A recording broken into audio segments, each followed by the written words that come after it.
Stepping out from the Oval Office, Julian Vance encountered Senator Caleb Rivers, a man he hadn't seen in some time. The senator was dressed in a deep violet suit of impeccable cut, his lean frame exuding an air of sharp, refined elegance. He held the hand of a small boy in a crisp red jacket, his skin pale and smooth. The child, Noah, was slighter than others his age, but his face retained a soft, cherubic roundness. His eyes, a near-perfect mirror of a memory Julian held close, were framed by heavy lids and tilted slightly at the corners. A tiny white jade stud, no bigger than a grain of rice, was nestled in one earlobe, and a thin silver chain was tucked beneath his collar. Julian recalled hearing that the boy's health was delicate. The piercing was likely an old-world superstition meant to fool malevolent spirits, a quiet prayer for a long life. Senator Rivers offered a warm smile, acknowledging Julian with a nod. Julian inclined his head in a gesture of formal respect, addressing him as Senator. Rivers observed Julian, a glint in his narrow eyes, and remarked on his unwavering dedication and pristine reputation, noting that time had not diminished his professional grace. Julian countered that years had passed, yet the senator's own strategic brilliance and confident control remained as formidable as ever. The senator laughed lightly, deflecting the compliment. He said he was fortunate that his ambitions were being realized and that he would continue to rely on Julian's support in the future. Julian's gaze shifted to the child. He presumed this was the senator's son, Noah. Rivers' smile softened as he looked down at the boy, confirming his identity and adding that Noah was often quiet, hoping Julian wouldn't take offense. The boy looked up at Julian with open curiosity and offered a friendly, hesitant smile. A shallow dimple appeared on his cheek, a feature so achingly familiar that it made Julian's heart clench. He felt a sudden softening within him and murmured that the senator was making a significant sacrifice. Rivers replied that one must give something to gain something, and that he was content with his choices. He expressed a hope that Julian would look out for the boy whenever he was at the White House. Julian simply stated that such a responsibility was beyond his station. The conversation shifted. The senator inquired if the rumors of a growing rift between Julian and Secretary Pierce were true. Julian gave a slight, wry smile. He explained indirectly that Pierce's son-in-law had been caught in a messy real estate fraud scheme in the city last year. The case, initially a minor affair handled by local authorities, escalated when the son-in-law attempted to bribe his way out of trouble. Unfortunately for him, the attempt was intercepted by an aggressive special prosecutor from the Department of Justice, a man named Zhang. The DOJ, looking to make an example of someone, had pursued the case with vigor, resulting in the son-in-law being disbarred and disgraced. Somehow, Pierce had gotten it into his head that Julian had orchestrated the entire affair by directing Zhang, and had been hostile ever since. Rivers added that since his return to Washington, he had heard whispers of a new political salon, a sort of intellectual club composed of young, ambitious academics and policy writers. They called themselves the Icebreaker Society, a subtle reference to the idea of shattering the current political order. It was an open secret that Secretary Pierce was their unspoken leader. Their rhetoric focused on cleansing the administration of corrupting influences. They spent their days writing scathing op-eds and thinly veiled critiques of the administration. Rivers had even heard that another prominent political figure, a rival governor, had attended several of their meetings. He warned Julian that the political landscape in D.C.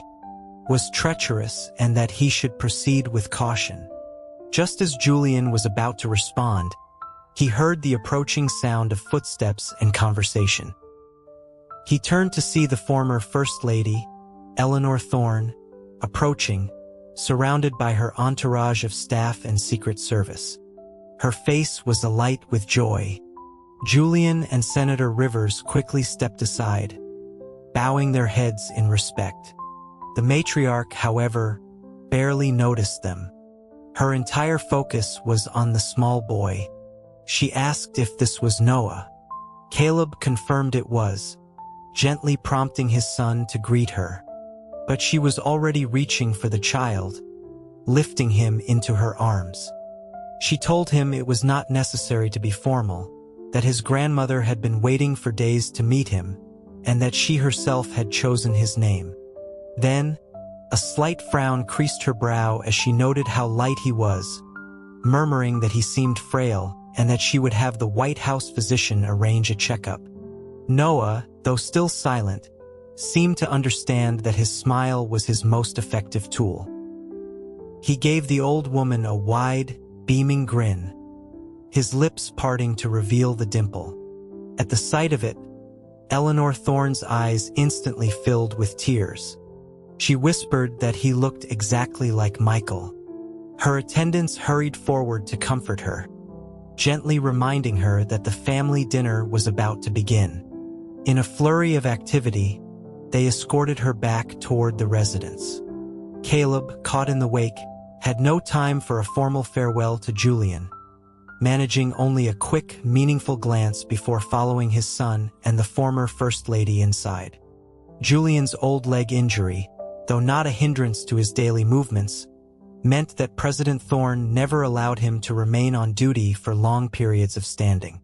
Consequently, he was exempt from attending events like state dinners. He knew Alastair would be occupied with the family gathering tonight.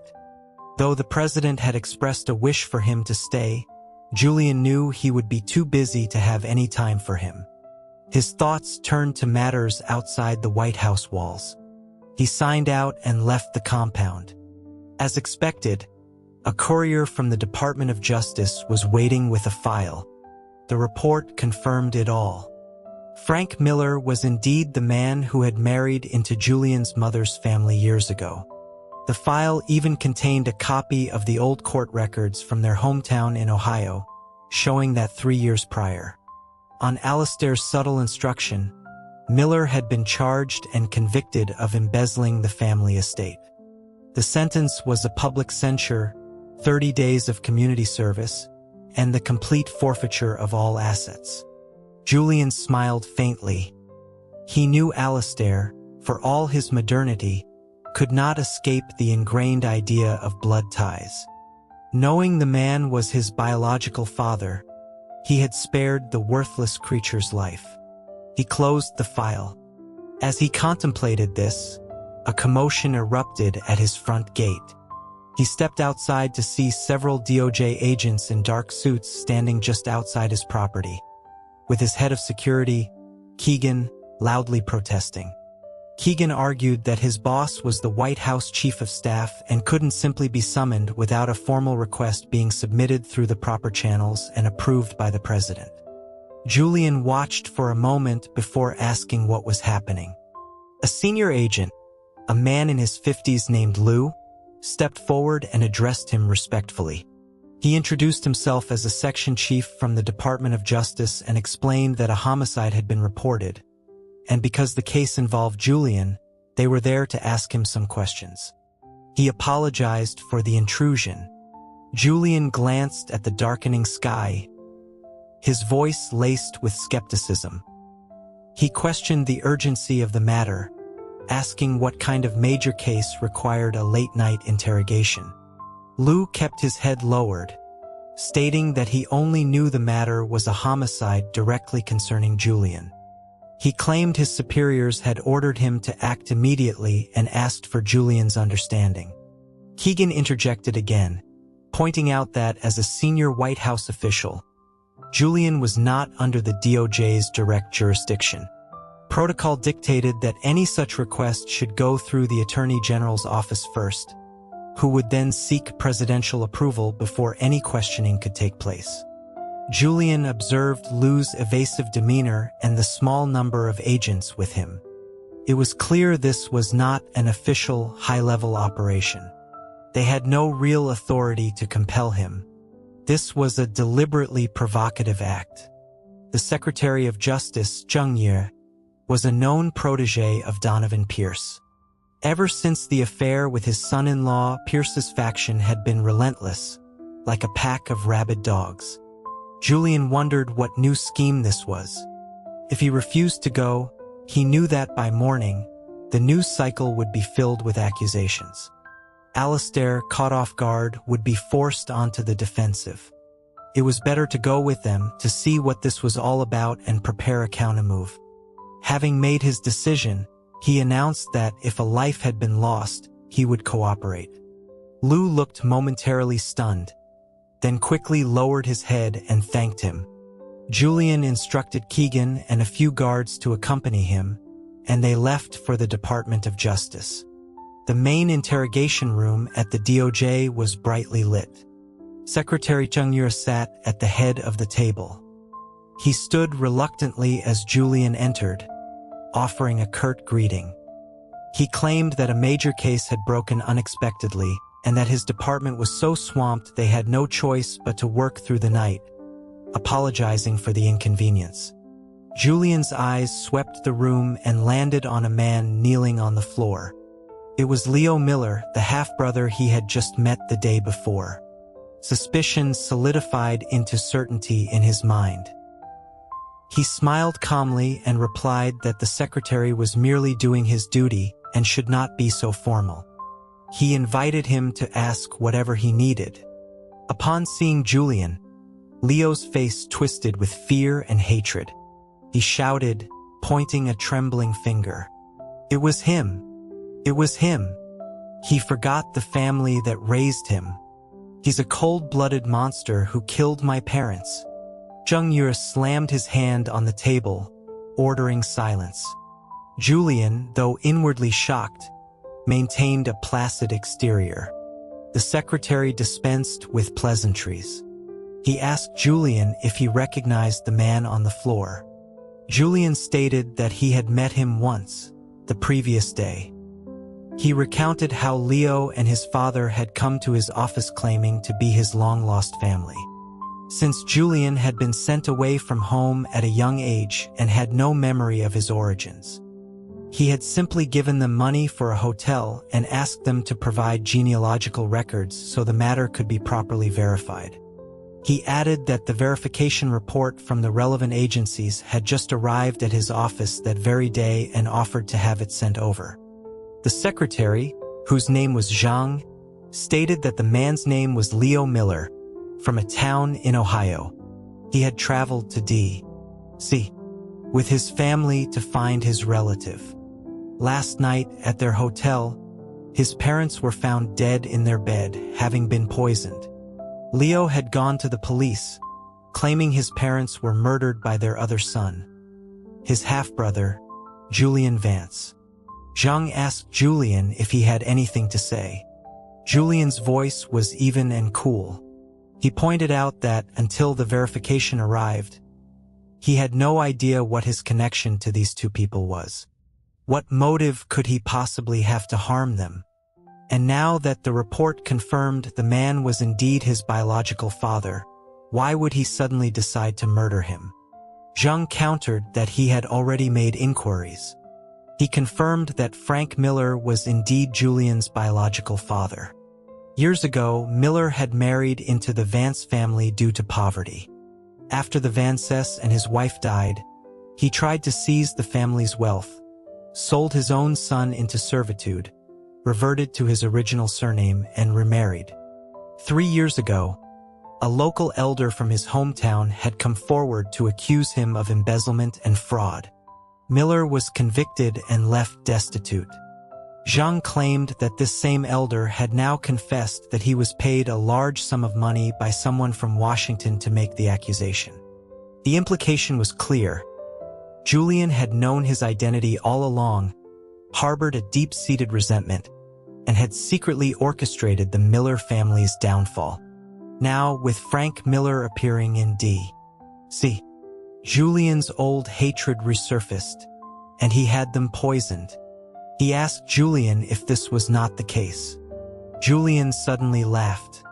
He remarked on the astonishing efficiency of the Department of Justice. Two unknown people are poisoned one night, and the very next day, the case is not just with local police but has been escalated to the federal level. An elder from a distant town in Ohio has already been located, interrogated, and confessed. A high-ranking White House official is summoned for a late-night interrogation without going through proper channels. He sarcastically praised Secretary Zhang's dedication to justice, suggesting that if all cases were handled with such speed, the nation would be a utopia. Zhang's face flushed red and white at the mockery. He slammed his hand on the table again, shouting that Julian shouldn't think the president's favor made him above the law. Patricide was an unforgivable crime against nature. He asserted that the president, known for his integrity, would never shield him from such a heinous act. Julian's tone was derisive. He reminded the secretary that he held a senior position in the administration and understood that justice required evidence. To accuse him of such a monstrous crime based on nothing more than the word of a single accuser and a string of convenient inferences was an insult to his intelligence and his office. He demanded to know what poison was used, where the autopsy report was, and what proof they had that he had ordered anyone to do anything. Without a shred of hard evidence, he accused Zhang of disrespecting the government he served. He warned that if the secretary could not produce any real proof, he would begin to question how many of the DOJ's recent convictions were based on such flimsy grounds. Zhang appeared flustered. Their original plan had assumed Julian, confident in his status, would refuse the summons. That would have allowed them to escalate the matter publicly, painting him as arrogant and guilty. The shocking nature of the crime, patricide, would dominate the headlines, and no one would question the details of the investigation. They never expected him to walk in willingly and dissect their case with such sharp, incisive logic. But they had a fallback plan. Zhang regained his composure. He stated that if Julian was truly innocent, he should have no objection to remaining at the DOJ for a detailed interrogation. Julian laughed again. He saw the trap clearly. If he spent the night in a DOJ holding cell, he would be completely at their mercy. By morning, a signed confession, coerced or forged, could be on the president's desk. They might even try to arrange an unfortunate accident. He told Zhang it was a clever plan, but it wouldn't work. Without evidence, the DOJ had no legal right to detain a senior White House official. He reminded the secretary that the security forces under his purview were not just for show. Zhang sneered. He argued that the Miller family had no enemies in D.C. Who else but Julian would want them dead? The timing of the original legal action against Frank Miller, which happened while Julian was officially out of the country on a diplomatic mission, only proved premation. The motive was clear, the opportunity was there, and the means were easily accessible. He declared that, for the sake of justice, he had no choice but to detain and question Julian. On his signal, the agents in the room began to close in. The 4 guards who had accompanied Julian immediately drew their weapons and formed a protective circle around him. Julian's voice was laced with mockery. He told Zhang he had watched too many old movies, thinking he could play the hero and take down the villain with righteous fury alone. He stated the simple facts of law. To accuse someone of murder, you need a body and a weapon. To accuse someone of theft, you need stolen goods. To make any accusation stick, you need witnesses and evidence. He was not a common citizen. For the DOJ to detain a senior administration official without a confession or evidence was a gross abuse of power. He wondered aloud if Zhang had considered how he would withstand the president's wrath, and how long the man above him could protect his career after such a flagrant breach of protocol. Zhang had indeed been banking on this very outcome, but hearing Julian lay it out so starkly sent a chill down his spine. Still, it was too late to back down. Their plan had 2 possible paths to success. Either Julian refused to cooperate, allowing them to attack him in the court of public opinion, or they detained him and manufactured a conviction. They had to act decisively because Julian was not an ordinary official. He had deep influence and the president's unwavering trust. If they let him walk out, he would be untouchable no matter what evidence they later produced. At least this way, history might remember them as righteous officials who dared to challenge a corrupt favorite.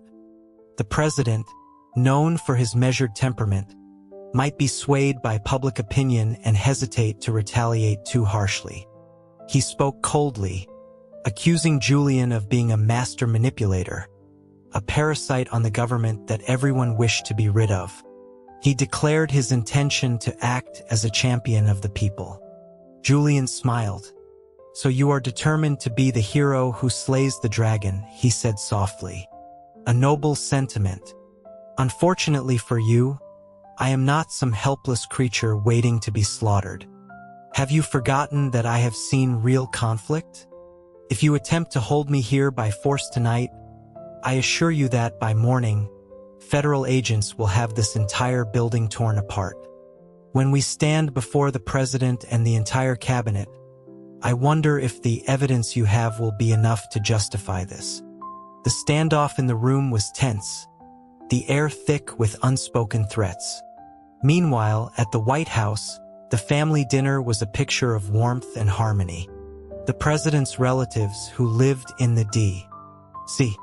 area were all present.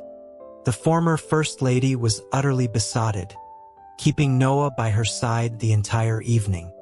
President Alastair Thorne was the image of a benevolent patriarch, doting on his younger sister, Princess Jason, creating an idyllic scene of familial bliss, as if the dark undercurrents of the past had been washed away by time. The president was listening to his sister chatter about a potential suitor.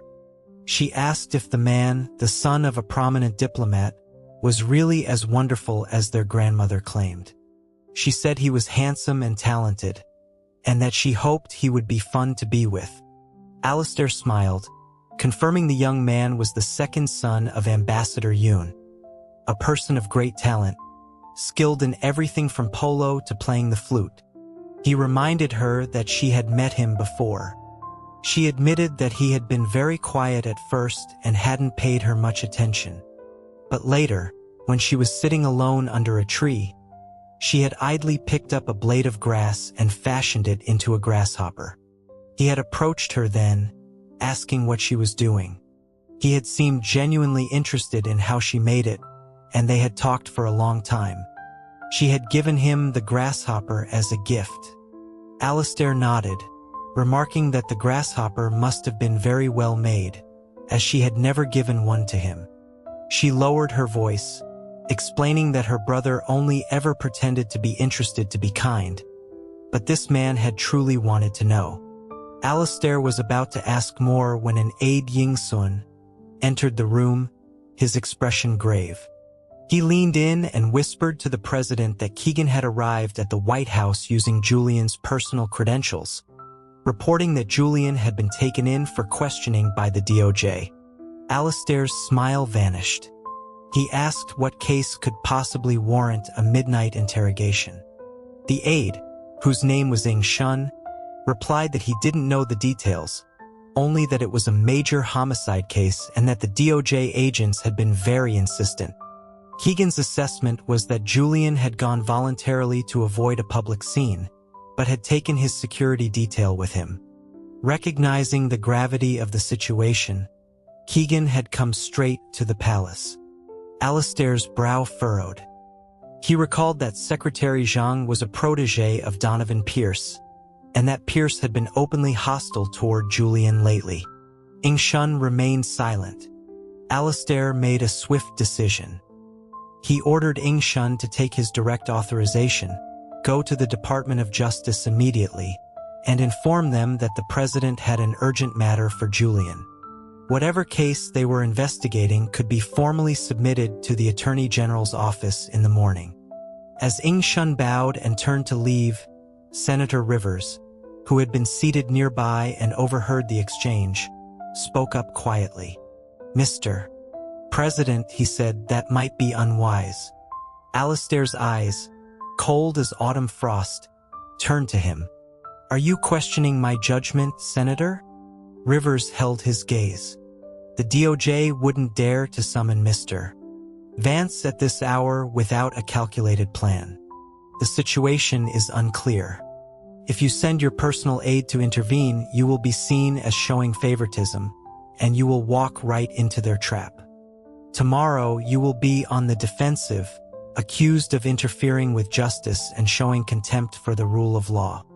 Alistair's voice was icy. And so what? The fact that they have resorted to such a theatrical maneuver proves they are not acting in good faith. If anything happens to him, it will be a regret I cannot afford. Rivers countered smoothly, "Mr. President, please be calm. Since this is a criminal investigation involving a senior White House official, why not instruct the Attorney General to take over the case? It would be the proper legal procedure. The AG can bring Mr. Vance back under his jurisdiction, which will diffuse the immediate crisis and give you time to prepare. Marcus Thorne has a good relationship with Mr.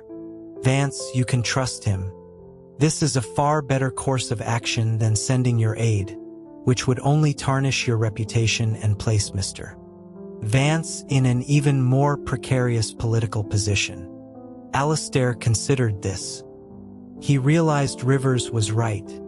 His concern had clouded his judgment. He recalled Ing Shun and gave him new orders to go to the Attorney General, Marcus Thorne, and issue a presidential directive. Marcus received the directive and understood its implications immediately. He arrived at the DOJ with his own agents to find the tense standoff. Julian was standing calmly, surrounded by his guards, showing no fear.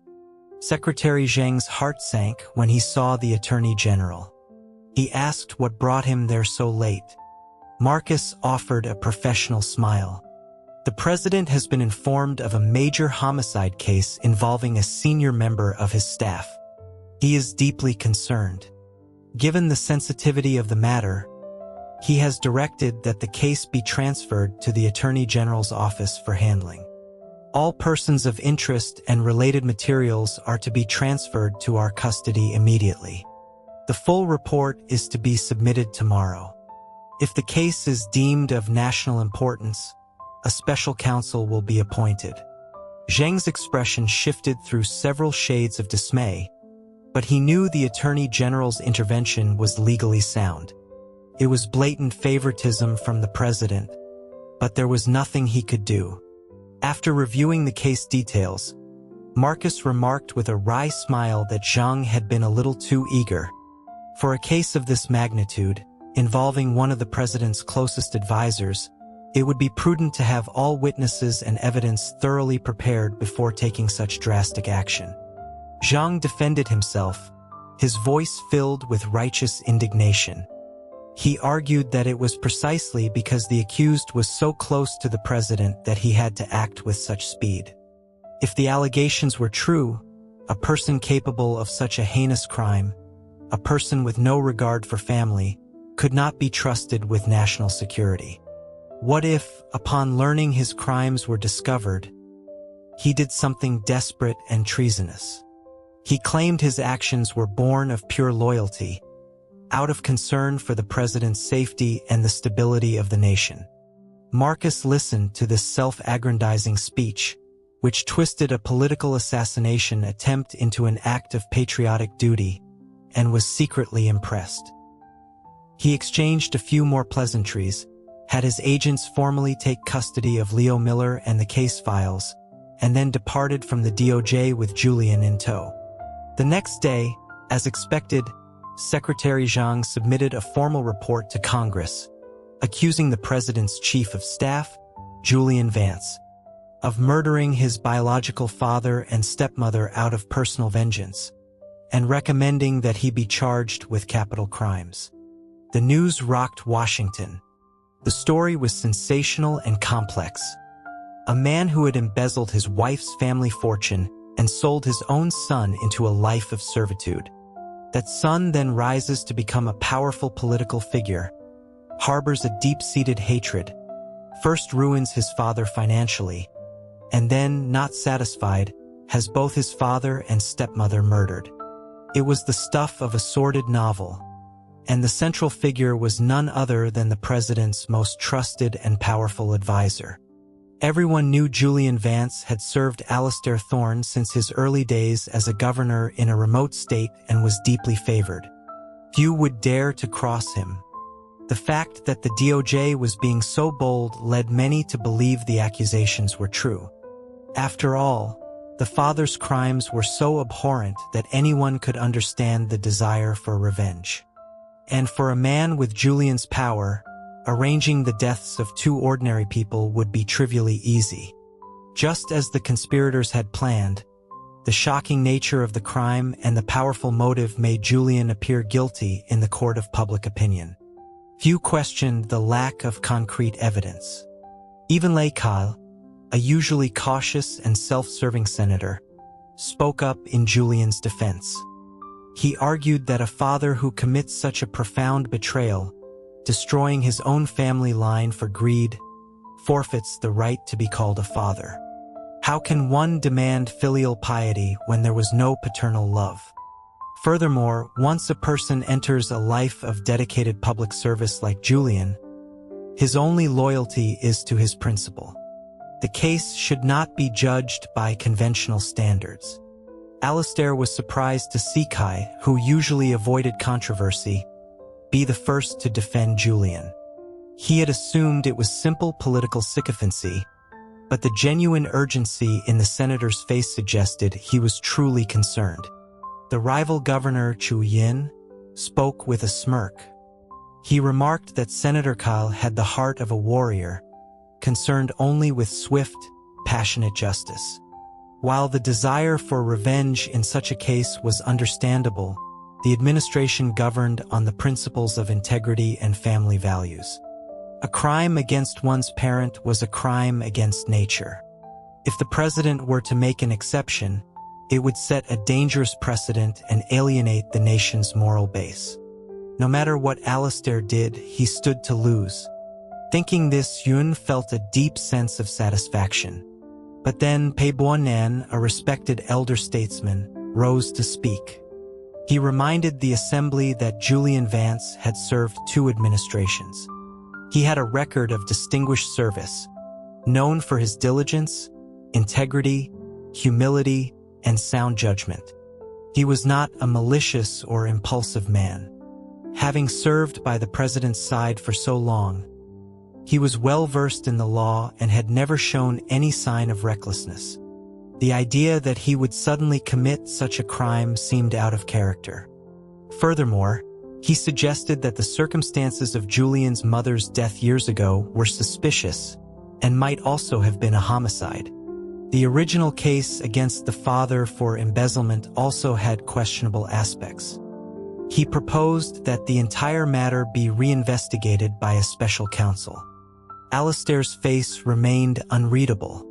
The cabinet members, seeing his silence, began to voice their own opinions. Some argued that while the circumstances were tragic, the law must be upheld. Others believed that Julian's long service and the extenuating circumstances should be considered, and the president should be allowed to exercise clemency. The debate grew heated, with Julian's staunchest supporters being those who had served with him and Alastair in their early days. Many others remained silent, watching to see which way the political winds would blow. Alastair turned to the senior members of his cabinet and asked for their views. Secretary Donovan Pierce, feeling the narrative shifting from the slam dunk he had anticipated, grew anxious.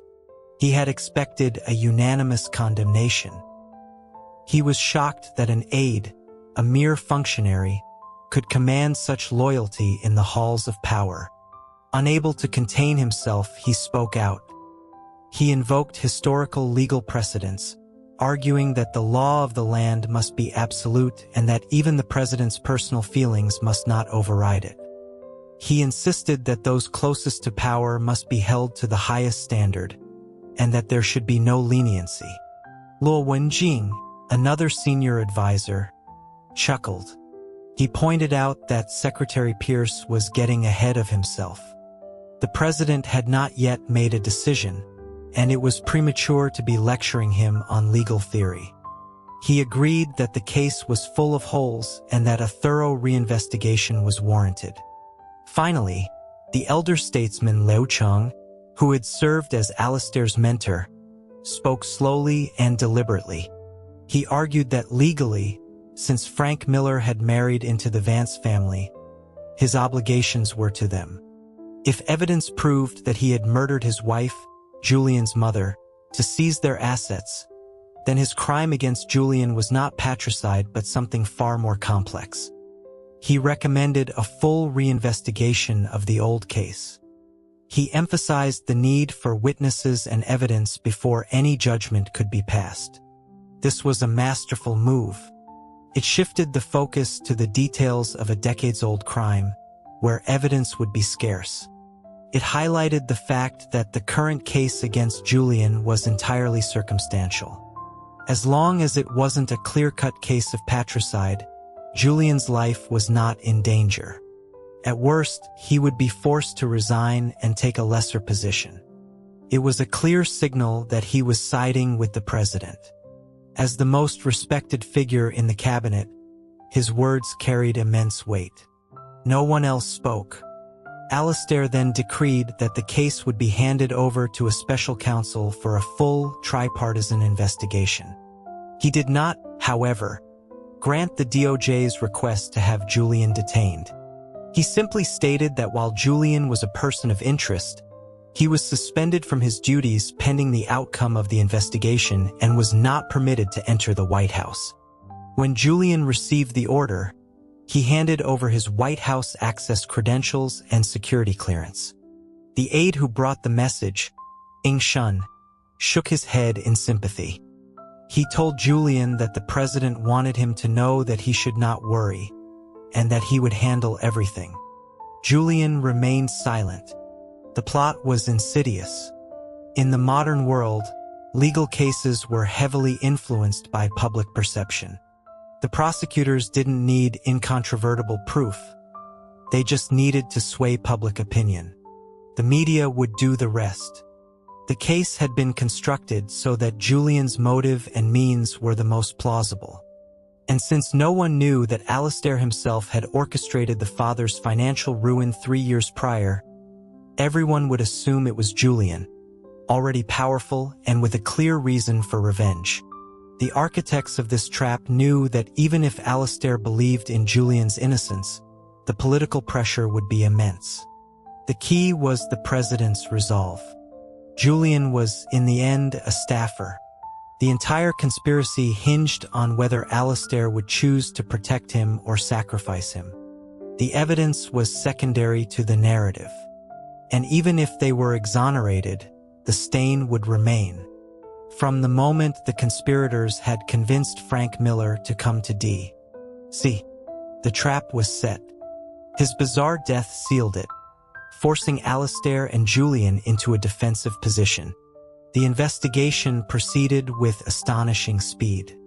Investigators were dispatched to Ohio. The graves of Julian's mother and grandparents were exhumed. The remains were flown to a federal lab. Forensic analysis revealed that his mother's bones showed clear signs of chronic poisoning.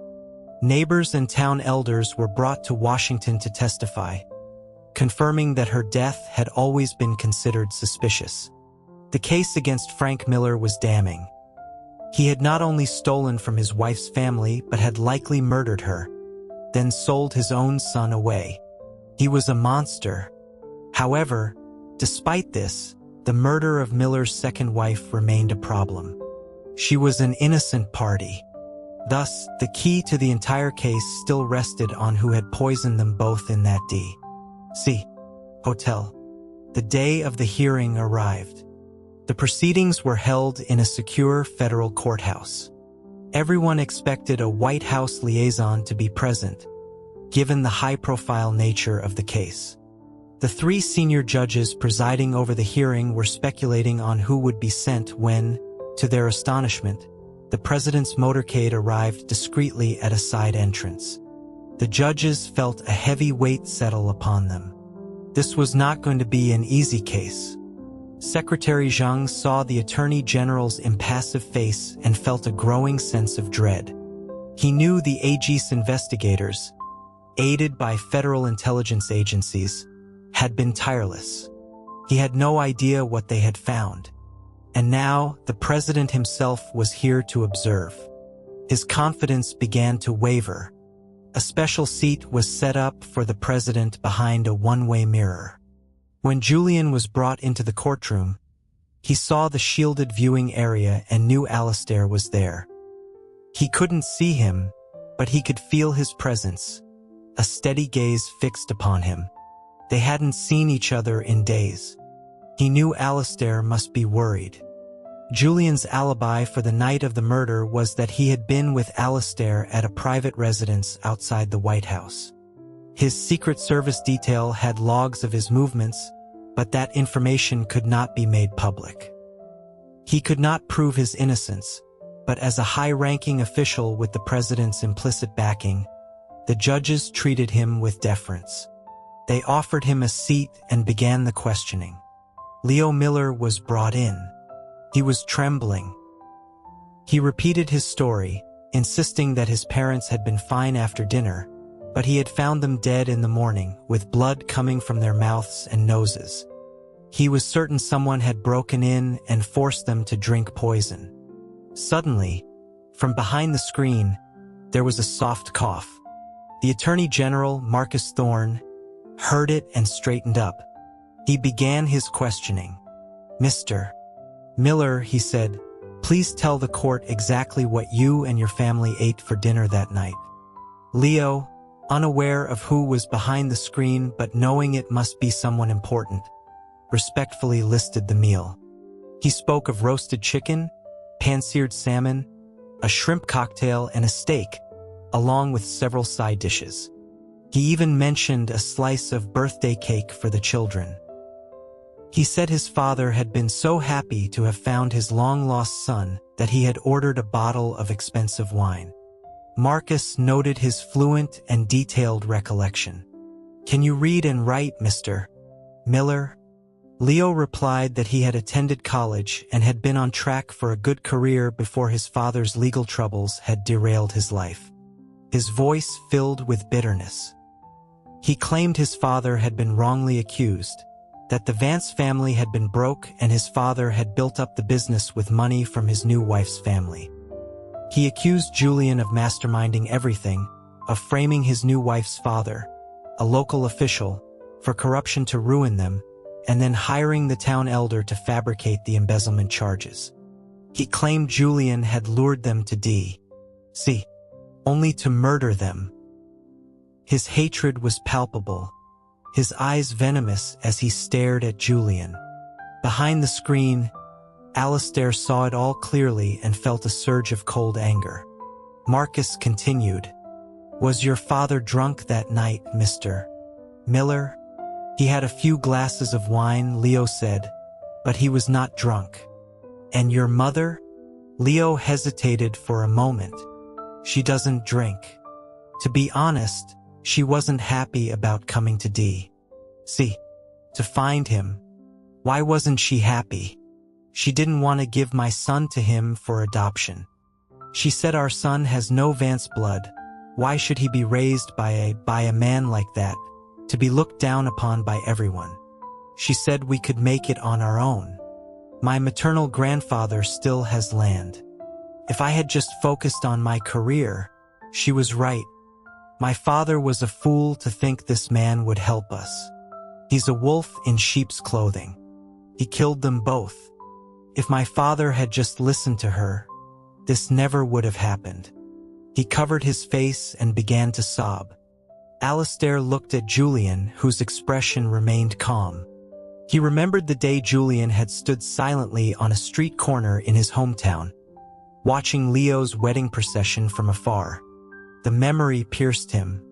Marcus ordered Leo to be removed and called the next witness. Leo's wife, Sarah Miller. She came to the stand, her face pale with grief. Marcus asked her the same question. What did the family eat for dinner? Sarah was startled. She tried to recall, stammering about some fish, maybe some chicken, and the cake for the children. She said her father-in-law had been very happy and ordered a lot of food and wine. She confessed she hadn't paid much attention as she was busy with the children. Were your in-laws drunk that night? Marcus asked. Sarah seemed unprepared for the question. Her eyes darted around. Maybe a little, she said. I only ate for a bit before taking the children to bed. I didn't notice. Suddenly, Marcus's demeanor changed.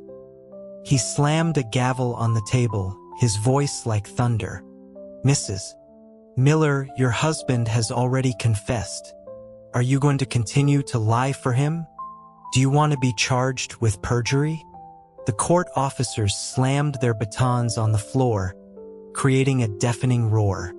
Sarah turned ghostly white, sweat beading on her forehead. She looked as if she might collapse. Her lips trembled. Marcus pressed on. You are lying to a federal court. Bring in the restraints. 2 officers approached with a set of harsh-looking zip ties.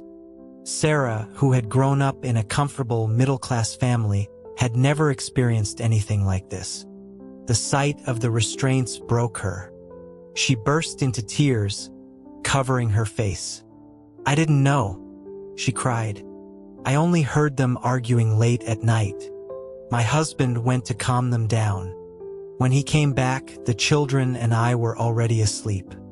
The next morning, he told me they were dead. I was so scared. He told me to say that we had gone to bed early and didn't hear anything. I didn't dare disobey him.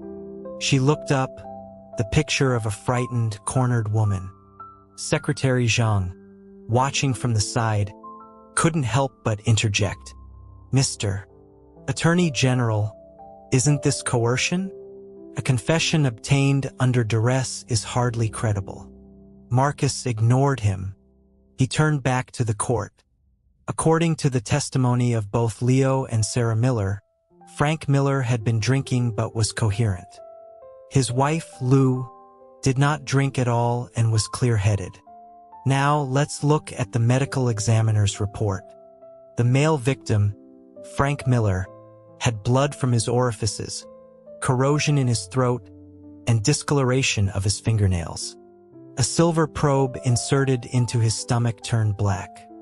These are classic signs of a powerful, fast-acting poison. The body showed signs of a struggle with scratches on his neck. However, the female victim, Lou, while showing similar external signs of bleeding, had no discoloration of her fingernails. A silver probe of her stomach did not turn black. Her limbs showed no signs of struggle. Her clothes were undisturbed, and her skin was unmarked. Since she was sober, if she had been poisoned, why was there no struggle? Why did she not cry out? He paused, letting the implications sink in. The M.E. found a second, more thorough report. Lou had a severe contusion on the back of her head. There were traces of blood on the leg of a chair in the room, which someone had tried to wipe away. The cause of death was blunt force trauma to the head. Someone faked the signs of poisoning on her body after she was already dead, and then forced a lethal dose of poison down Frank Miller's throat. The question is, who? He turned his gaze back to Sarah. Leo Miller was able to recite the entire dinner menu flawlessly, as if he had rehearsed it. You, however, only remember that your father-in-law was drinking and your mother-in-law was not. This further proves Lou was sober and would have fought back if attacked. We have also interviewed every other guest at the hotel. None are suspicious. A guest in the next room reported hearing a loud argument between Frank Miller and his wife. Leo and Sarah Miller were there. They know what happened. He motioned to the officers. Use the restraints. The officers moved forward again. Sarah shrieked, breaking down completely. "I'm innocent. It was my father. Before we left for D.C., my own father warned us not to go. He said the man we were looking for was powerful and ruthless, that we would get burned. But my father-in-law wouldn't listen. My husband tried to reason with him, but he was determined. When we got to D.C. and heard that this man wanted to verify our identity, my father-in-law panicked. He said if his old crimes were discovered, he would never be acknowledged. He went to meet an old acquaintance, someone in business, to try and get information. He came back that night very agitated. He told my husband that things were bad, that this man was a cunning and cruel person who had orchestrated his downfall years ago. He said coming here was walking into a trap, that we would be destroyed. My husband asked if he would dare to disown his own father. But he said that even if he was acknowledged, once they were under his roof, they would be at his mercy. He said they had to strike first. My mother-in-law was angry. She said if he won't acknowledge us, then fine, we'll go home. Who needs a person like that anyway? She refused to let her grandson be used as a pawn. She accused my father-in-law of being greedy, of bringing this all on himself when he sold his first son away. They started arguing. He blamed her for encouraging him back then, saying her family had taken money too. They fought terribly. We were all confused. Why was he so terrified? If this man wouldn't help us, we could just leave. Why did he keep saying he was going to be destroyed? Later that night, after he'd been drinking, he started shouting again, saying he was going to divorce his poisonous wife. My husband went next door to mediate. He came back saying things had calmed down. But in the middle of the night, my father-in-law came to our room in a panic. He took my husband away. When Leo came back, his face was dark with fury. He said his father, in a drunken rage, had pushed his mother. She fell and hit her head on the chair. She was dead. He said his father's plan was to blame her death on that man, to accuse him of poisoning his stepmother. He had connections in the government who would help him. He said once the man was ruined, as his biological father, he could inherit his fortune. I was terrified. I asked my husband if we were really going to do this. But Leo said he suspected his father had killed his mother deliberately. He told me what his mother had confessed to him years ago, that Frank Miller had also killed Julian's mother. He had sold his own son for profit, and now he had killed his wife because her family was no longer useful to him. Leo said his father was a monster who had ruined his life and his career, and now he was dragging them all down with him. He was afraid for our children. He said since his father had shown no mercy, he would show no filial piety. The family had already made a powerful enemy. The charge of murdering a stepmother was serious, but maybe not fatal for a man of his stature. A charge of murdering a biological father, however, was a different story. It was their only chance to survive. So he went out, and when he came back, he told me to just say I was asleep with the children and knew nothing. A collective gasp went through the courtroom. The key testimony had been given. The case was solved. Marcus immediately had her statement transcribed and signed. Just then, Alistair spoke from behind the screen, his voice electronically disguised but still carrying immense authority. "The old acquaintance your father-in-law met. Do you know who it was?" As soon as he spoke, Secretary Zheng's face went pale. But Sarah just shook her head blankly. "I don't know. I only heard it was a kind businessman, a Mr. Wong, who had relatives in the government and had helped my father-in-law's business in the past." Marcus had Leo Miller brought back in and presented him with his wife's signed testimony. Leo's face was calm, as if he had expected this outcome. He looked at Julian. his eyes filled with a venomous hatred. "When they told me there would be a new investigation, I knew it was over," he said flatly. "But we had no way out. If I hadn't done this, he would not have spared us. This was a desperate gamble. It was all my father's doing. He destroyed my life, my career. He killed my mother, that animal. If I had gone along with his plan, this powerful man would have eventually come after us. It was better to go for broke, to frame him for a greater crime. That morning, after my father set up the scene of my mother's poisoning, I secretly put the same poison in his tea. It was fast. He couldn't even speak. He just looked at me with tears of blood in his eyes, and then he was dead. Where would a family like ours get such a potent poison? He must have brought it to use on my mother. He got what he deserved." Marcus looked at him and shook his head. Recalling the president's question, he asked, "Do you know who your father got the poison from?" Leo's face contorted with a deep, burning hatred. "That Mr. Wang never appeared again. We were living a quiet life, and then someone manipulated us, brought us to the city, and played with our lives like we were pawns on a chessboard. I will not stand for it. If I am to die, I will return as a vengeful ghost and haunt his entire family." He was unhinged, his eyes bright with a feverish excitement, knowing his own fate was sealed. Marcus sighed. He glanced at Secretary Zheng, who was now sitting as still as a statue. He knew the real mastermind would never be found, but it was clear who was behind it all. The case was effectively closed. Patricide by law was a capital offense. But Marcus looked at Julian, knowing he was not a cruel man.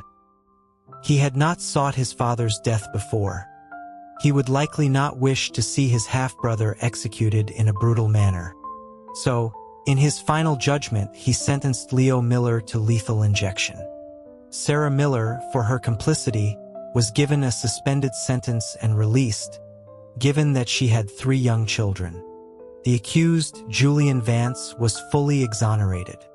The verdict was submitted for presidential review. Alistair Thorne read it, said nothing, signed it, and left the courthouse. When Julian returned to his residence, his White House credentials had already been delivered. His staff, Keegan and a few others, were bustling around, performing an old ritual with burning sage and water to cleanse away the bad luck, and laying out his suit for his return to the White House. Evening settled. In the quiet courtyard, the leaves of a large oak rustled in the breeze. A bird took flight somewhere in the distance. The room grew dark, but no one came to turn on the lights. For Michael, it was all just a hazy fog of light anyway. He had been suffering from a degenerative eye condition for years. Despite Caleb's tireless efforts to find a cure, his vision had not improved. At night, he was almost completely blind. Caleb was obsessive about it, trying every experimental treatment, from herbal infusions to acupuncture. Michael, who was generally easygoing, let him do as he pleased.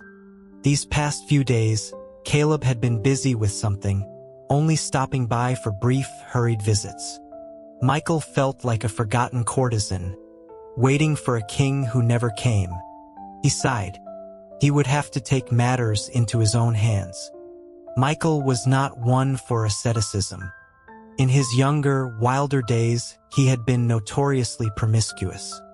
Being with Caleb was different, more intense, but Caleb's recent absence was becoming a problem.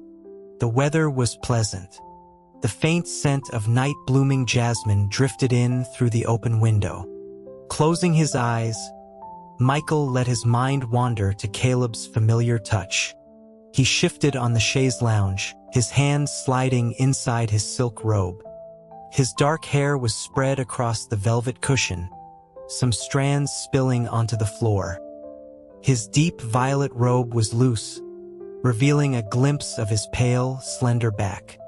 In the dim light, the silk shimmered, making his skin look like polished alabaster.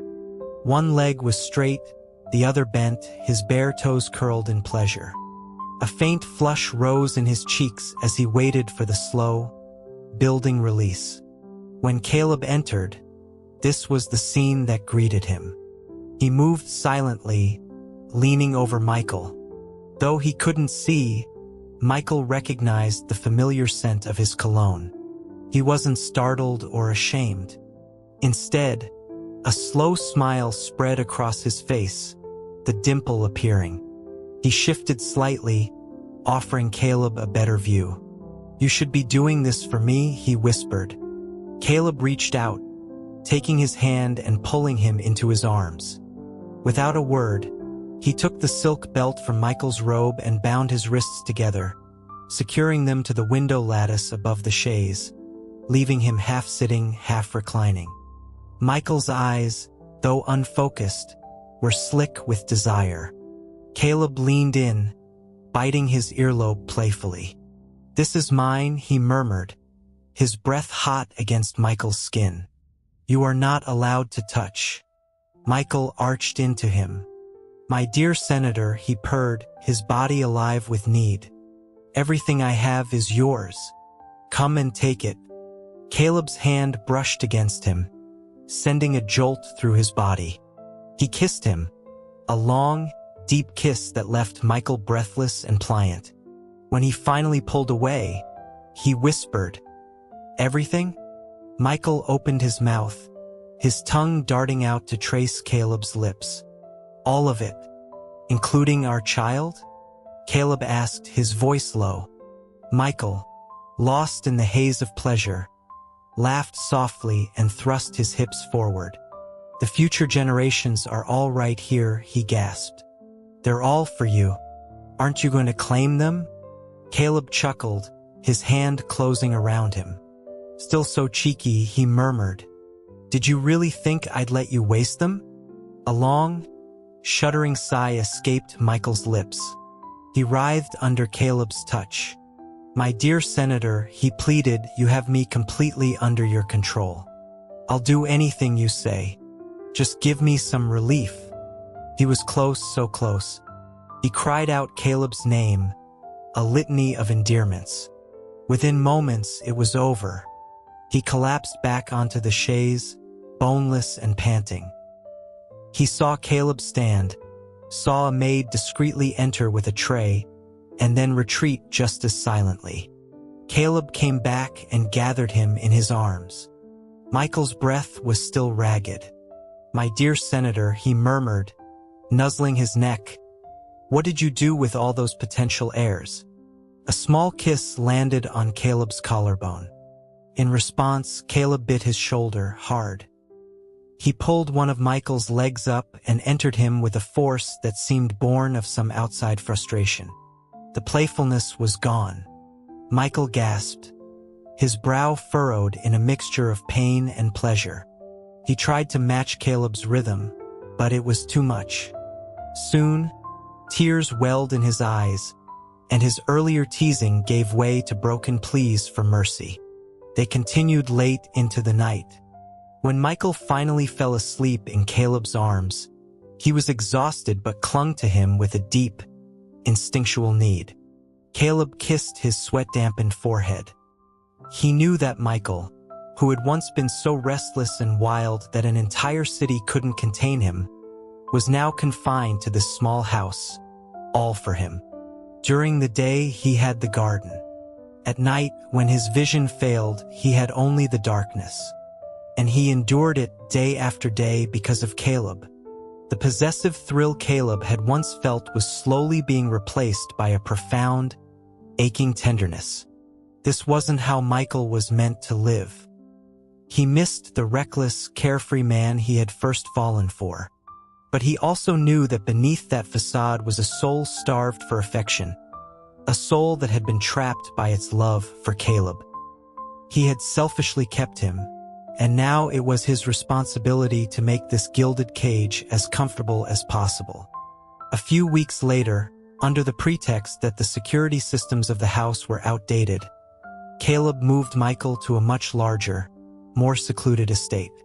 It had sprawling gardens, a private stable and riding track, and even a natural hot spring. Michael laughed, asking Caleb if he wasn't afraid of attracting attention with such extravagance. Caleb replied that the president was currently preoccupied with finding someone and had no time to worry about them. Besides, he had relinquished most of his political power and assets, and even left his son Noah in Washington. What more could they want? Michael's expression sobered. They're still looking for Julian Vance? He nodded to himself. I always said he was different. Most people would kill for what he has, but he just walks away. Caleb scoffed. Michael turned to him, his voice filled with guilt. I feel terrible for Noah. He's all alone in that city. I wonder if he's okay. Caleb's expression was cool. Do people like us ever get to have a normal family life? We are born to our fates. We simply endure them. But Michael knew that for all his detached talk, Caleb adored his son. To be forced to leave him in D.C. as a political hostage must be tearing him apart. He wrapped his arms around Caleb and held him, saying nothing. Seeing his distress, Caleb changed the subject. He asked if Michael was lonely, if he should find a child for him to adopt, to keep him company. Michael, who had been feeling morose, burst out laughing. Do you think a child is a puppy? Something to cure boredom? I just thought you were lonely, Caleb said. Teaching him to talk, to walk, to read, it would pass the time. Michael shook his head. No, I'm not the maternal type. Besides, children grow up and leave. It would just be another heartbreak. When I was young, any pet I ever had was taken away from me. I learned then that I probably shouldn't have children. I would want to love them, but I would be too afraid of that love. Selfish, I know. I'm just afraid of being hurt. Caleb saw the old wounds opening up and quickly steered the conversation away. It was just a thought, he said gently. Michael smiled faintly. Having you is enough. After a moment, he sighed. For people in our world, finding one person to trust is so difficult. Look at Alistair Thorne. He has the most powerful job in the world, and the one person he truly connected with is gone. We owe Julian Vance a great deal. Caleb snorted. Life is never perfect. There are always trade-offs. He chose power and isolation. He has to walk that path alone. Back in Washington, Julian was walking through the White House gardens when he saw the young Crown Prince Eugene holding Noah's hand. The prince was pointing to a pomegranate tree, explaining that the fruit was too sour to be enjoyable. He turned and saw Julian, who immediately bowed. The prince quickly told him to rise, asking if he had resolved the legal troubles he'd heard about. Julian confirmed that the case was closed. The prince hesitated, then said quietly, Uyi is gone. I buried him on the mountain. His eyes were downcast. Julian's voice was soft. Life and death are preordained, Your Highness. You mustn't grieve too much. My father commissioned several portraits of him, the prince continued. He even hired a master artisan to create a tapestry. I heard it was your idea. Thank you. Julian replied that it was his duty to ease his master's sorrow. The prince then asked if he was on his way to see his father. Him that the president had been in a foul mood lately and he should be careful. Julian thanked him for the advice. He noted the prince's courteous but distant manner. It bothered him. He had always tried to be helpful, had even arranged for the gift of Ruyi, the beloved pet, but the prince treated him with a polite formality that felt like a wall. Everyone else at court, from the staff to his tutors, adored the prince. A small gesture of kindness from him would send them into raptures of gratitude. Only Julian remained reserved. He had once asked his chief attendant why Julian was always so deferential. The attendant had been baffled. "Your Highness, you are the heir apparent. He is merely an advisor. Of course he should be respectful." But the prince had seen something once. It was a hot day, and he had been walking by the lake. He saw his father in the waterfront pavilion, working on some documents. Julian was the only one with him. His father wrote a few words, then stood up and said something to Julian. Then, in the most natural gesture, he guided Julian into the president's own chair. He went to a nearby bookshelf to find a book, while Julian, showing no sign of surprise or impropriety, picked up the president's pen and continued writing. They spoke casually, and when his father returned with the book, he stood beside the chair, pointing things out to Julian, who remained seated, looking up to talk to him. Their interaction was so easy, so intimate, that he knew instantly that Julian was not like any other staff member. As the prince wrestled with these thoughts, Noah tugged on his hand. He looked down. The little boy's face was red. "Big brother," he whispered, "I have to use the bathroom." The prince called over a junior aide to take Noah, and he followed. As he walked away, he glanced back and saw Julian still standing there, head bowed, a perfect picture of deference. The familiar pang of sadness returned. Just then, Julian looked up and saw him watching. A slow smile spread across his face, and his eyes, usually so cool and distant, suddenly lit up with warmth. The prince's heart skipped a beat. A wave of unexpected joy washed over him. He quickly composed himself, straightened his shoulders, and walked on, trying to imitate his father's dignified bearing. Julian watched the small, serious figure of the prince leading Noah away, and was reminded of a time long ago when Alistair had led his younger brother in the same way. Time passed too quickly. He was getting old. He walked toward the president's private quarters. The residence was quiet. As always, there was no artificial fragrance, only the clean, fresh scent of lotus leaves from a vase somewhere. A light summer breeze rustled the curtains. He walked through the rooms and found Alistair lying on his side on a lacquered daybed by the window. He was wearing a simple charcoal gray silk robe and pale linen trousers. His hair was still damp, spread out on the pillow. He was fast asleep, his lips pressed together, his long lashes casting shadows under his eyes. There were faint blue smudges of exhaustion beneath them. He had not been sleeping well. Julian thought of what the Attorney General had told him. "On the surface, I prosecuted that case," Marcus had said. But the president was there in plain clothes at the DOJ every night. He went through every page of the files himself. He questioned every inconsistency. That level of meticulous dedication, he's the President of the United States. To receive that kind of trust, frankly, Julian, even I was suspicious of you at first. Any normal person would want revenge on a father like that. My initial goal was just to find a way to get you acquitted. But the president was adamant from the start. He said you were innocent, that there had to be another culprit. That level of faith goes beyond what a leader feels for a trusted subordinate. Be careful, Julian. I don't know if such devotion is a blessing or a curse. Julian knelt by the daybed. He leaned down and gently pressed his lips to Alistair's. They were soft. This was also new to him, this feeling of being in love. It was a deep, mutual understanding that needed no words. He trusted Julian to handle the political fallout. Julian knew Alistair didn't care about the trouble it caused. From the day they had decided to try this, they had both been all in. When problems arose, there was no blame, no retreat, no regret, no surrender. He flicked his tongue out, lightly tasting the lips of the sleeping man. To the world, he was the president. To Julian, he was the man he loved.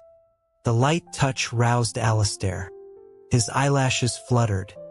With a sudden, swift movement, he pulled Julian onto the daybed, rolled over, and pinned him underneath, his mouth claiming Julian's in a fierce, hungry kiss.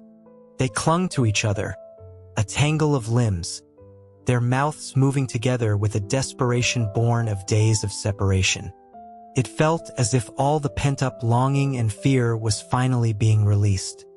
They kissed until they were both slick with sweat, neither willing to pull away. Julian lay languidly on Alistair's chest. Alistair stroked his damp back. "You're thinner," he murmured. "We need to fatten you up." Julian smiled. "You've been working too hard, Mr. President. You need to rest." Alistair snorted. "Some of my cabinet members have too much free time. They keep making work for me. I think it's time I took a vacation. Let them run the country for a while. It's time they earned their pay." Julian buried his face in the pillow and laughed. Alistair laughed with him. They held each other in comfortable silence. 2 days later, to the astonishment of the entire government, President Thorne announced he was taking a leave of absence and heading to his private coastal estate in Maine. The capital was stunned. The president was known for his tireless work ethic. In his years in office, apart from state visits, he had been a model of diligence. Now, he was handing over temporary authority to the vice president and the cabinet and just leaving. But he was still a young man, and this was his first real vacation. And technically, he was also going to inspect the naval installations and coastal defenses in the area. Important state business would still be flown to him daily. On the island off the coast of Maine, the peach blossoms had long since faded, replaced by small, fuzzy green fruit. But Alistair and Julian still lingered there. Alistair loved to fish and could spend hours by the water, reeling in one catch after another. Julian would grill the fresh fish and oysters over an open fire. The sound of the waves, the blue sky, the soaring seabirds. It was an idyllic escape. The president finally relaxed, told Julian with a grin that he had sent Secretary Pierce on a fact-finding mission to inspect border wall construction in Arizona, a trip that would take at least 6 months. And he had tasked Secretary Zhang with personally auditing every single cold case file in the DOJ's archives, a task guaranteed to bury him in paperwork for a year. In a few days, Alistair said, "We'll go horseback riding on the beach. And I've had my yacht prepared. We'll go sailing." The oysters sizzled on the grill. Julian sprinkled them with pepper and sea salt. He smiled. "Are you trying to become a tyrant, Mr. President?" Alistair leaned over and stole a kiss. "For you, my dear confidant, I'd risk it." The sun was hot on the silver sand.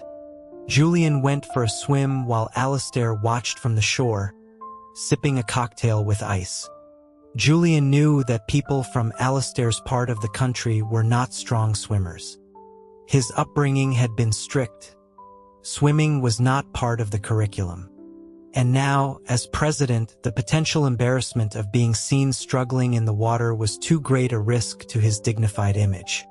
Julian, feeling a wave of protective affection, stood up in the shallow water and beckoned to him. "There's no one else here, Alistair," he called, his voice warm and coaxing. "I'll teach you. I promise I won't let you swallow any water." In the bright sunlight, Julian's smile was pure and brilliant. Water droplets glistened on his skin. Alistair felt a knot tighten in his throat. He stood, shed his robe, and waded into the water.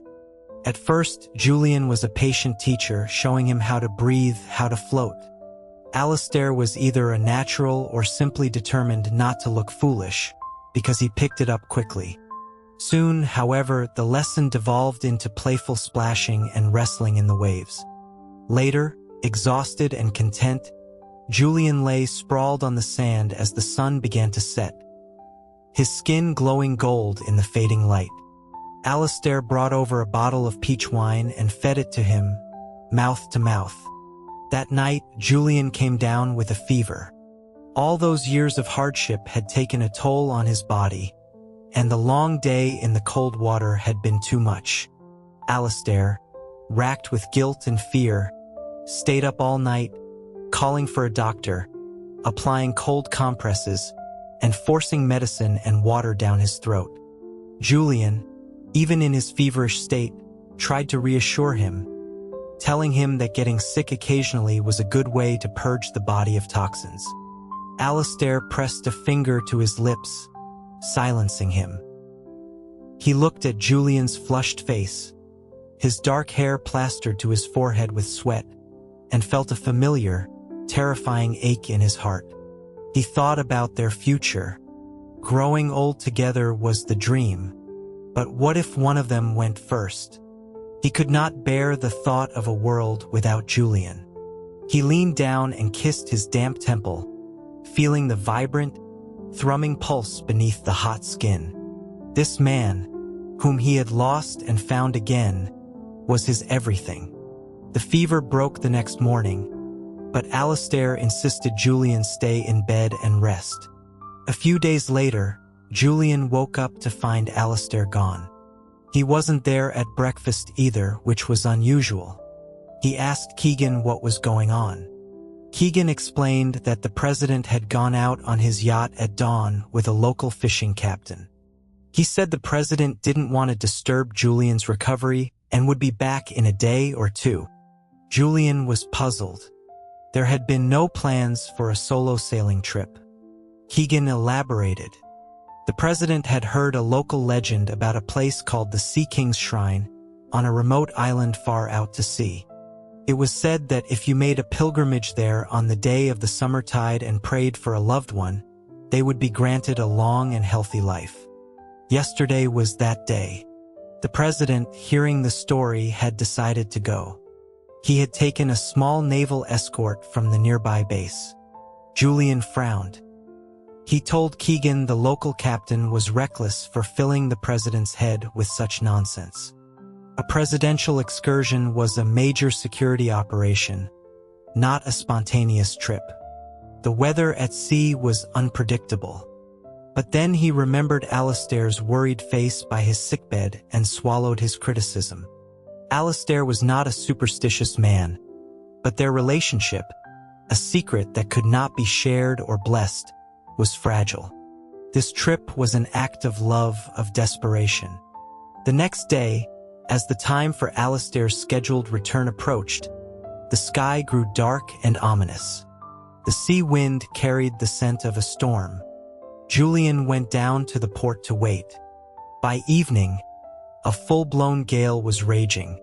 The waves crashed against the shore like collapsing mountains. Lightning split the sky. Julian spent a sleepless night, his mind replaying a fight they'd had years ago, when he had wanted to go sailing and Alistair had forbidden it. Now he understood.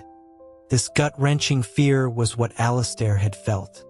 The storm passed by morning, but there was still no sign of the boat.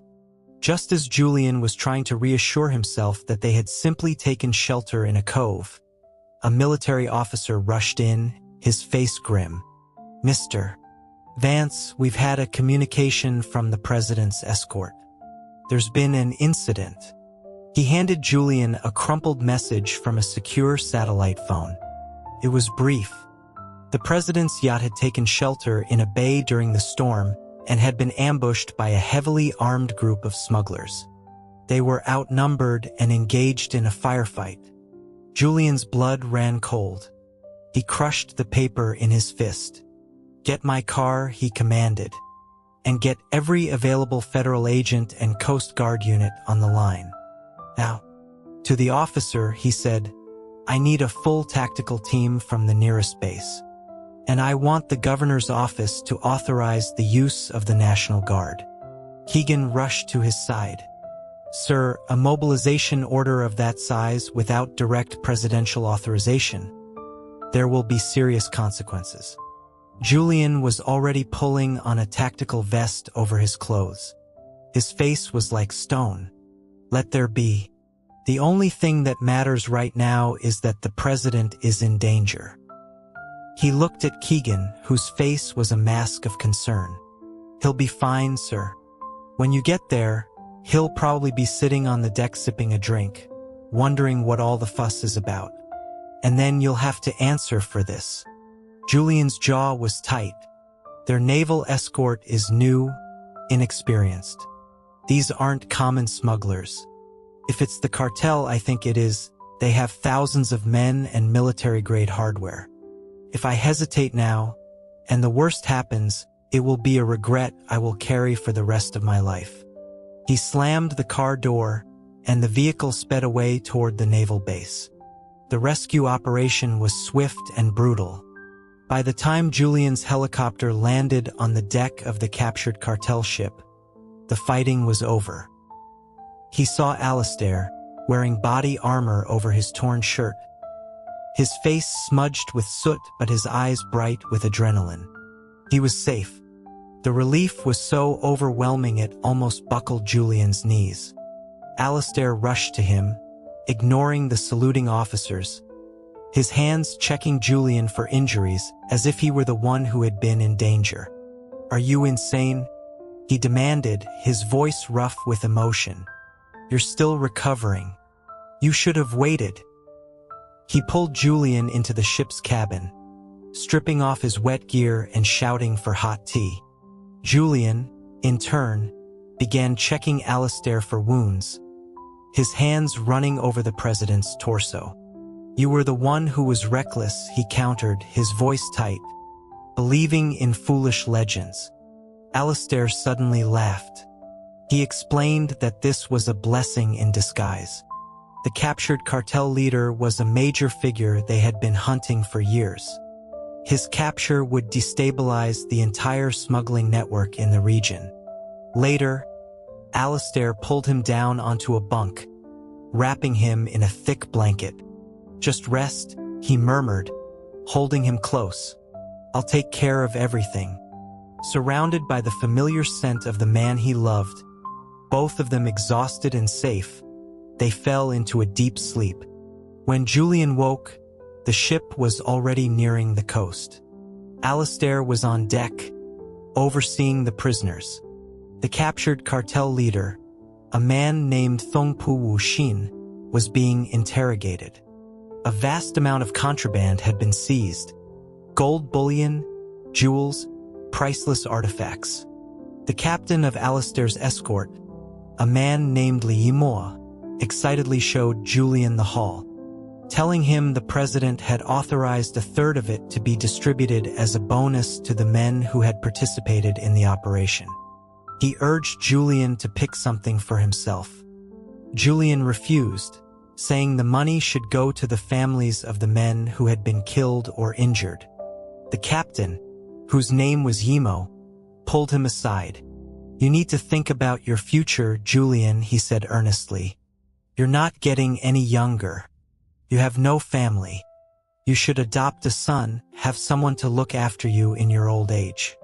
The president's favor is a powerful thing, but it's not eternal. Love, especially this kind of love, fades. You need to secure your own future. You don't want money, you don't want power. What do you want?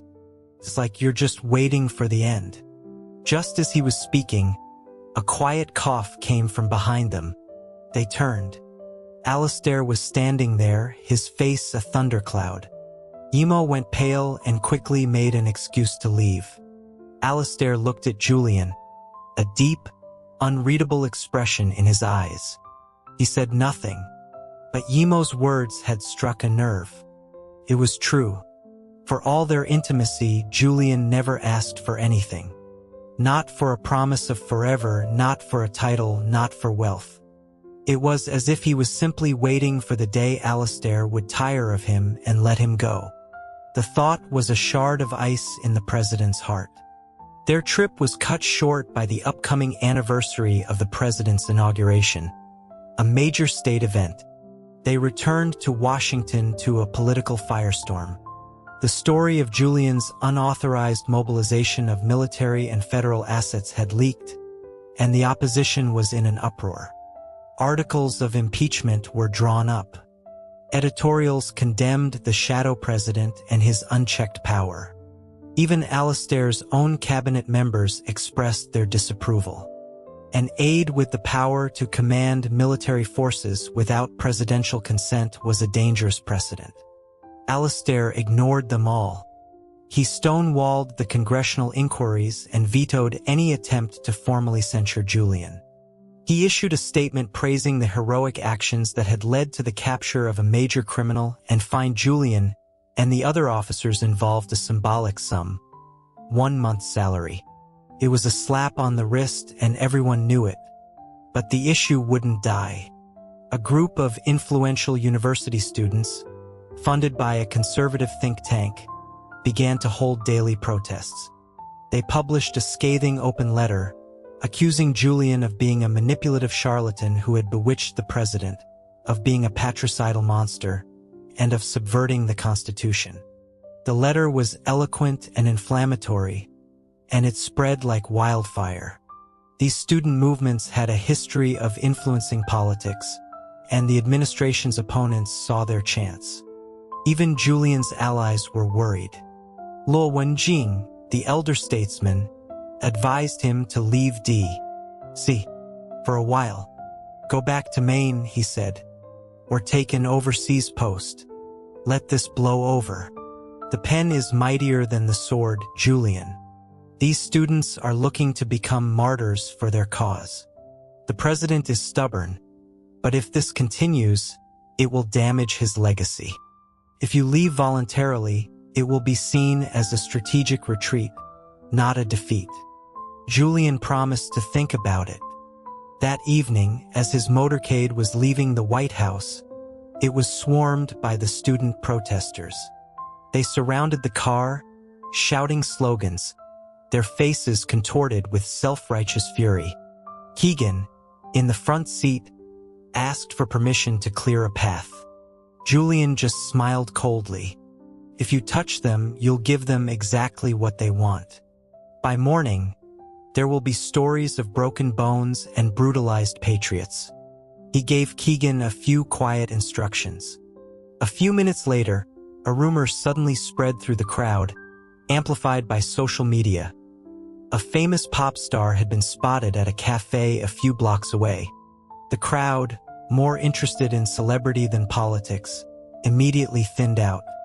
Then, from the upper floors of the surrounding buildings, security teams turned on the sprinkler systems, drenching the remaining, most zealous protesters in cold water. In the ensuing confusion, the motorcade slipped away. He arrived back at the White House late. The building was dark and quiet. He found Alastair in his private study, a book open in his lap, but he wasn't reading. His face was drawn and tired. He looked up as Julian entered, his voice sharp. "What took you so long?" Julian explained what had happened, making light of it, describing the protesters like drowned rats. But Alastair was not amused. He stood up, his face dark with fury. "You were mobbed? Were you hurt? Why didn't anyone inform me?" He began to unbutton Julian's jacket, checking for injuries. Julian stopped his hands. "They were just kids, Alastair." "I'm fine." "They are not just kids," Alastair said, his voice cold and hard. "I see now. They are a disease, and I will cut them out." He looked at Julian, a fierce, protective light in his eyes. "You are not to leave the White House again until I have dealt with this." Julian looked at the president, at the weary lines around his eyes that had nothing to do with matters of state and everything to do with fear for him. His heart softened. "Luo Wenjing spoke to me today," he said quietly. Alastair's face hardened. "What did that old fox say to you?" "He thinks I should leave D.C. For a while, Julian continued, his voice even. "To a remote post. Avoid the storm. Come back in a few years." He watched Alastair's reaction carefully. "This is not about the law, Alastair. My actions were indefensible. If you don't punish me severely, It sets a terrible precedent. They are using me to attack you. Your legacy is more important. You are a great president. Don't let them tarnish that because of me."